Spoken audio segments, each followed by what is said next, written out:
이거는 어디서 알 수 있냐? 자, 부동산 지인에 들어가서 위로 올려서 빅데이터 지도, 그 다음에 입주를 클릭하면 23년 1분기부터 24년 4분기까지 이렇게 나오죠. 근데 이거를 나는 이 입주 물량이라는 게 누적 입주 물량이 중요하거든요. 올해 내차하기에서는 올해도 중요하지만 내가 투자를 볼 때는 누적 입주 물량을 보는 겁니다.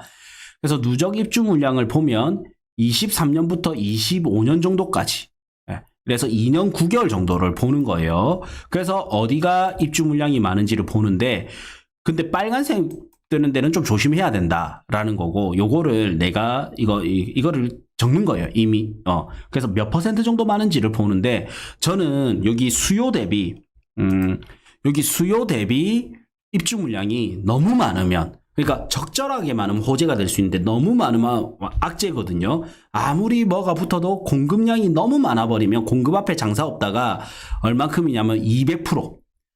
수요가 만약에 충북의 수요가 24,000세대잖아요. 그런데 충북에 48,000세대가 때려버리면 웬만하면 이 공급 물량 때문에 가격이 흔들립니다. 시장이 악화가 돼요.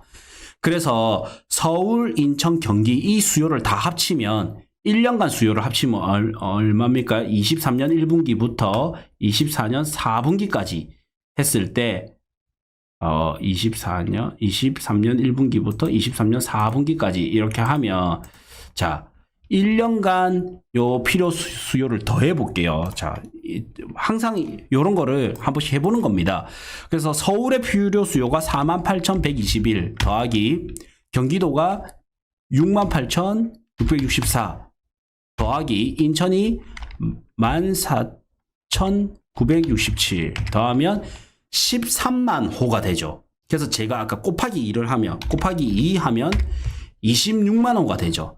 근데 상승장에서 조금 더 더해버리면 4만 호가 더해버리면 30만 호죠.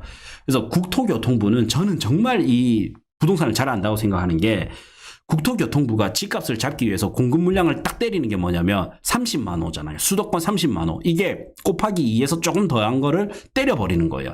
그래서 제가 전국 지역을 다 조사를 해보니까 15년치 뭐 이렇게 이 데이터가 나올 수 있는 거를 2006년부터 거래량이 나왔으니까 실거래 신고가 되면서 다 조사를 해보니까 수요 곱하기 2가 됐을 때는 공급량만으로도 시장이 악화될 수 있더라. 이게 뭐냐? 적정 수요 2배 이상이 들어올 때. 그래서 수도권 이거도 30만 호를 때려버리는구나. 너무 또 공급을 많이 하면 가장 좋은 시장은 뭐냐면 인플레이션만큼 조금씩 오르는 거예요. 그게 가장 좋은 시장인데 그래 되기가 좀 쉽지 않은 거죠. 자, 어쨌든 그래서 곱하기 2가 들어오는 시점이 뭐냐면 이게 100입니다. 100. 그래서 대구 조심해야 되고 인천 조심해야 되고 나머지 충북, 충남이 조금 있지만 그렇게 많은 편은 아닙니다. 근데 뭐 내가 보수적이라서 충북, 충남도 버린다고 합시다. 그러면 저평가면서 공급량이 작은 데가 어디냐? 공급량이 작으면 수요가 덜 붙어도 어쨌든 공급이 더 작아버리면 되잖아요. 네, 그런 데가 어디냐? 울산입니다. 울산. 그 다음 또 어디냐? 경남. 5%밖에 안 되죠. 그 다음 전남. 그 다음에 경북. 그 다음 전북. 네. 그래서 저는 다시 한번 이제 지방의 장이 조금씩 오고 있다. 이게 보이거든요. 근데 지방의 장이 오고 있는데 이게 땅 터져주려면 뭐가 필요하다? 거래량, 표시되는 거는 거래량입니다. 거래량이 표시가 되는데 그 터져주려면 뭐가? 지금 다주택자들이 왜 못 움직이고 있냐? 또 하나 더 사자니 취득세 중과가 있어서 못 사는 거죠. 예. 근데 이 취득세 중과만 풀린다면, 종부세나 취득세 중과가 풀린다면 다주택자들이 많이 움직일 여건이 마련이 되는 거고요. 두 번째 여건은 이 다주택자들은 뭘로 움직이냐? 투자금이 작게 들어가는 걸 좋아해요. 예. 그래서 투자금이 작게 들어가려면 대출이 잘 나오거나, 그러면 대출 규제가 조금 완화돼야 되겠죠. 혹은 전세가가 높아서 갭 투자 비율이 좋아지거나. 예. 그래서 이제 시장이 좀 반등하기 위해서는 세 가지가 필요한데, 세 가지 포인트가 필요한데 첫 번째가 다주택자가 움직이기 위해서는 취득세에 대한 규제. 그 다음 두 번째는 뭐가 필요합니까? 투자금이 작게 들어가야 되니까 그 대출에 대한 규제 완화. 그 다음에 아니면 전세가가 높아져서 전세 가율이 높아져서 갭이 줄어드는 거예요. 그래야 투자금이 작게 들어가니까 이런 게 들어오면 본격적인 이 상승 시장으로 들어갈 수 있겠다. 그런데 아직은 그게 아니죠. 아직은 아니다 보니까 뭐를 봐야 된다? 분양권을 보는 거예요. 왜? 지금은 아니지만 나중에 될 수 있기 때문에. 실수요자들은 뭐 지금부터 이 동네들은 슬슬 나쁘지 않지만 투자자들은 조금만 더 기다리면 정말 좋은 시점이 오겠다. 좋은 시기가 오겠다. 근데 조금 더 기다리는 방법이 있고 아니면 분양권을 선 진입하는 방법이 있다. 이렇게 이제 됩니다. 자, 그리고 항상 여기 그 부동산 투자를 할 때 투자도 마찬가지고 공부를 이렇게 하셔야 되는데, 자, 이거 하기 전에 하나만 더 보겠습니다. 시간 어차피 많이 뺏은 김에, 자, 하나만 더 보면, 여기서 제가 이거 이야기했죠. 싼데 취득세 완화시켜주고, 그 다음에 전세가가 붙는다든지 대출이 완화된다. 그러면 반등 신호가 나와요. 반등 신호. 이 신호가 뭐냐? 거래량입니다. 이 신호가 거래량인데, 이걸 모르는 분이 계시기 때문에 이 거래량에 대한 해석이 매우 중요하거든요. 그래서 이거를 하나 더 하고 갈게요. 자, 보면 다시 부동산 지인으로 들어옵니다. 부동산 지인에서 지역 분석에 들어와요.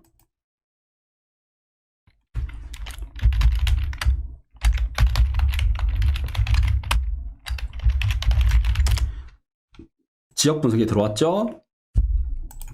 근데 이 거래량이 지역별로 다르게 움직입니다. 지역별로 다르게. 자, 우선 저는 이제 전국을 이래 볼 때 지역별로 다르게 움직이는데, 이게 6월달을 보면 안 된댔죠? 6월달은 아직 거래량이 실거래 안 한 거 많겠죠? 계약하고 한 달 이내 실거래니까 사실은 4월달을 봐야 돼요. 5월달만 보더라도 6월 말이니까 5월달만 보더라도 여기 매매 거래량 순위를 보니까 세종은 100%가 계속 넘어요. 그 다음에 전세 거래량도 100%가 넘어요. 그래서 세종은 지금 이제 조금 상승으로 가는구나 라고 좀 느껴집니다. 이게 계속되면 상승으로 갈 가능성이 더 높습니다. 그 다음 나머지 도시들은 100%가 안 넘어요. 이사철 때 잠깐 넘었지만 안 넘습니다. 그리고 전세가는 이제 100%가 넘어가기 시작해요. 몇몇 동네들은. 그래서 이제 전세가의 거래량을 보면 지금 제일 좋은 데가 제주, 그 다음 세종, 그 다음 경기, 서울, 전남, 부산, 경북, 울산, 대전, 인천, 대구, 전북 순입니다. 순. 네. 이 순서대로 좀 가고 있고, 근데 이게 몇 달치를 합쳐야 되니까 또 이거를 한 개 지역을 찍어서 보는 거예요. 서울을 볼게요. 서울을 찍어서 보면, 자, 서울을 이렇게 찍어서 보면, 자, 서울의 차트를 보면 차트에서 거래량을 찍어요. 거래량을 찍고, 자, 너무 중요하기 때문에 매번 말하는 건데 요즘은 몇몇 강사님들도 이걸 따라 쓰더라고요. 어쨌든 자, 이게 제가 정말 이 부동산 업장에도 있고 교육업도 하고 투자도 하고 많은 상담도 하고 임장도 다니면서 이런 데이터와 그 다음에 부동산의 사람들의 심리를 복합적으로 하면서 깨달은 거거든요. 그래서 뭐냐면, 자, 우선 요거 있죠, 요거. 색깔, 면 단위로 표시되는 거는 평균 거래량입니다. 그래서 월 평균, 여기, 월 평균 거래량이에요. 이거는 월 평균 거래량. 그 다음에 이거는 그 당의 월 거래량입니다. 그래서 이걸 왜 했냐? 월 평균 거래량을 보면 3월 달에 이사철이라서 거래량이 많죠? 그 다음에 7월 달에 거래량 작죠? 또 10월 달 많죠? 1월 달 작죠? 3월 달 다시 많고 10월 달 많아요. 그래서 이것만 보면 이번 3월 달에 거래량 많은데 상승으로 가는 거 아니야? 착각하게 된다라는 거지. 3월 달, 10월 달은. 그리고 7월달, 10월달, 1월달은 비수기라서 여름, 겨울이라서 거래량이 원래 작은 달이에요. 그래서 이렇게 보면 안 되고 이렇게 이제 이 평균 거래량을 더해 놓고 바닥에 깔아놓고 이 매매 거래량을 평균보다 높은 구간 있죠. 높은 요 구간이 상승으로 가는 구간이고 낮은 요 구간은 하락으로 가는 구간입니다. 예. 상승으로 가는 구간, 하락으로 가는 구간인데 요 때를 보면 자 3월 달에 성수기인데 평균 대비 87%밖에 못 왔어요. 그런데 바닥은 찍고 올라가는 느낌은 보입니다. 요렇게. 그래서 선 투자를 하는 사람들은 요때도 괜찮고 그다음에 요때 평균보다 넘어가는 요 시점들 있죠. 요 시점들이 넘어가는데 이 시점들을 자세히 찍어보면 비수기인데도 불구하고 거래량이 넘어갑니다. 비수기인데도 1월달 비수기죠. 거래량이 넘어가죠. 이거는 집을 실제 내가 이사 때문에 어쩔 수 없이 사는 게 아니라 요때 좀 사야 될 것 같은데 라는 마음을 가진 사람들이 많이 활동하기 시작한 거예요. 이제. 예. 그러면서 이런 게 터지면서 가격이 올라가는 겁니다. 예. 그러다가 또 보세요. 요때 보면 거래량이 엄청나게 요때를 봐야 되겠다. 이게 좀 손을 대서 그래요. 일단 요때 보겠습니다. 요게 없는 게 좀 아쉽네요. 이제 부동산 지인에서 옛날에 2006년부터 나왔는데 지금은 안 나와요.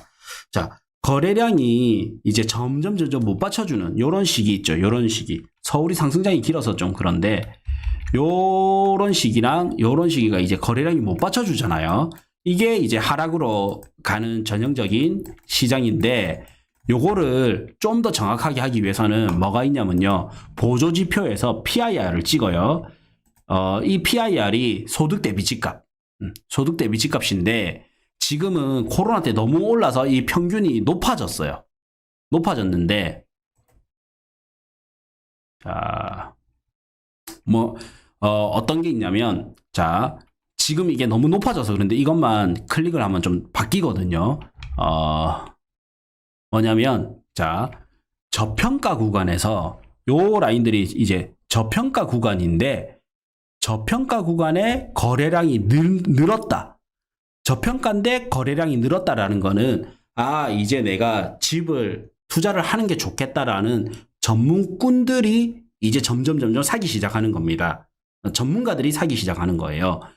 그 다음에 고평가 구간인데 거래량이 팍 터졌잖아요. 고평가 구간에. 그래서 저는 사실은 요때 이제 요 뒤로 하락장이 좀 올 거라 봤던 게 요런 것 때문인데 코로나가 오면서 이어가 버렸죠. 그래서 20년 6월 달이 보면요. 20년 6월 달, 20년 12월 달 이럴 때 보면 고평가 구간인데 거래량이 터지잖아요. 이거는 뭐냐면 영끌족들이 산 거예요. 이래저래 돈을 다 끌어모아가지고 이때 얼마나 많은 사람들이 집을 샀겠습니까? 요때 얼마나 많은 사람들이 샀는데 요때도까지도 안 사다가 사는 사람들은 영끌족이 산 거거든요. 막판에. 영끌족이 샀다라는 거는 이 영끌족이 사서 또 내놨는데 다음 사람이 사줘야 가격이 오를 수가 있는데 이게 다음 사람이 받아줄 사람이 없는 거예요. 이제 영끌족이 샀다. 이때 제가 서울을 찍어서 그런데 이 서울에서도 금천구나 하급지를 찍어보면 마지막에 뭐가 있냐면 고평가 구간에서 거래량이 터졌다. 이거는 영끌족이 샀고 다음 사람이 받아줄 사람이 없으면 하락으로 간다. 그 다음에 또 뭐가 있냐면 하급지에 거래량이 터졌다라는 거는 더 이상 아파트가 상급지는 당연히 못 사니까 하급지를 산 거고 이 하급지조차도 거래량이 터지면 다음에 뭐가 터지냐면 대체재 있죠. 아파트 대체재인 생활형 숙박시설, 오피스텔 이런 것들이 엄청나게 올라요. 너무 집이 없고 비싸니까 그쪽까지 퍼지는데 그것까지 다 돈을 쓰고 나면 더 이상 돈이 받아줄 사람이 없는 거예요. 그러면서 이제 하락장으로 가거든요. 그래서 저평가 구간에 거래량이 터지는 거는 좋은 신호고 고평가 구간에 거래량이 터지는 거는 안 좋은 신호예요. 근데 지금은 어쨌든 저평가 구간으로 돌입하는 데가 이제 이 도시들이 있죠. 그래서 이거를 지켜보되 거래량이 비수기인데도 불구하고 거래량이 딱 이제 평균 이상 왔다, 혹은 내가 선투자를 하고 싶으면 이렇게 스물스물 되면서 올라가는 게 보인다. 요때가 12월 8일 말일이죠. 12년 8월 달이죠. 12년 8월 달. 12년 10월 달 거래량이 조금씩 오르는 게 보이죠. 요때 선투자를 해도 되고, 아니면은 비수기인데도 불구하고 거래량이 이런 터지는 뭐 요런 시점에 들어가도 늦지 않다라는 거죠. 예. 이런 시점을 보고 매수를 하고, 예. 그 다음에 성수기인데도 불구하고, 요때 성수기죠. 21년 3월달 성수기인데도 불구하고 거래량이 안 받쳐준다. 근데 가격은 올라가요. 보세요. 가격은 오르고 있는데 성수기인데도 불구하고 거래량이 안 받쳐준다. 이거는 위험 신호다.